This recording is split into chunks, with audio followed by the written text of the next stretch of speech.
Innal hamdalillah nahmaduhu wa nasta'inuhu wa nastaghfiruh wa na'udzu billahi min sururi anfusina wa min sayyiati a'malina may yahdihillahu fala mudhillalah wa may yudlil fala hadiyalah.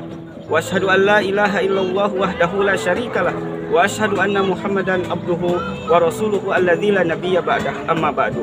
Ikhwatu iman yang dirahmati Allah Subhanahu wa taala, dalam sebuah hadis yang diriwayatkan oleh Imam Malik dan Al-Hakim, Rasulullah SAW bersabda, "Taraktu fikum amroini lan tadillu ma tamassaktum bihima kitaballahi wa sunnata rasulih." Aku tinggalkan dua perkara kepada kamu, kamu tidak akan tersesat selamanya selama kamu berpegang teguh kepada keduanya, yaitu kepada kitab Allah, Al-Quran, dan kepada sunnah Rasulnya. Kenapa kita tidak akan tersesat? Karena Al-Quran itu adalah petunjuk.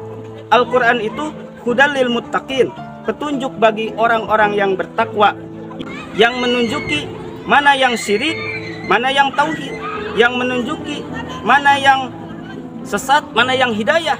Dan Al-Quran itu menjadi penjelas bagi petunjuk itu.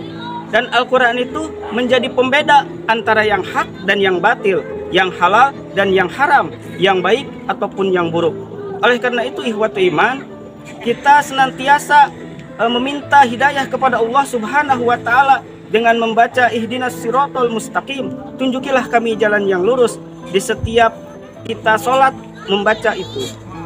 Kemudian ikhwatu iman yang dirahmati Allah Subhanahu wa taala, bagaimana caranya agar kita dapat menafsirkan Al-Quran dengan benar? Tentu saja kita tidak boleh menafsirkan sendiri. Ibnu Katsir menyampaikan agar kita dapat menafsirkan Al-Quran dengan benar, tentu saja dengan Al-Quran itu sendiri, yaitu kita temukan tafsirannya dalam ayat yang lainnya, atau dengan hadis atau sunnah Nabi SAW, kemudian perkataan para sahabat dan para tabi'in, sehingga kita tidak tersesat dalam memahami setiap ayat. Ikhwatu iman yang dirahmati Allah Subhanahu wa taala, kemudian selain kita berpegang teguh kepada Al-Quran agar kita tidak tersesat dan selamat dunia akhirat, maka kita juga harus berpegang teguh kepada sunnah.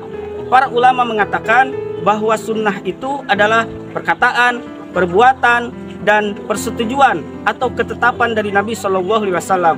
Dan orang-orang yang berpegang teguh kepada sunnah, maka itu dinamakan dengan ahlu sunnah. Sementara orang-orang yang tidak berpegang teguh kepada sunnah atau kebalikannya, maka mereka itu dinamakan ahlul bid'ah. Na'udzubillah. Semoga kita semua senantiasa berada dalam petunjuk Al-Quran dan As-Sunnah. Rabbana atina fid dunya hasanah wa fil akhirati hasanah wa qina adzabannar. Wassalamualaikum warahmatullahi wabarakatuh.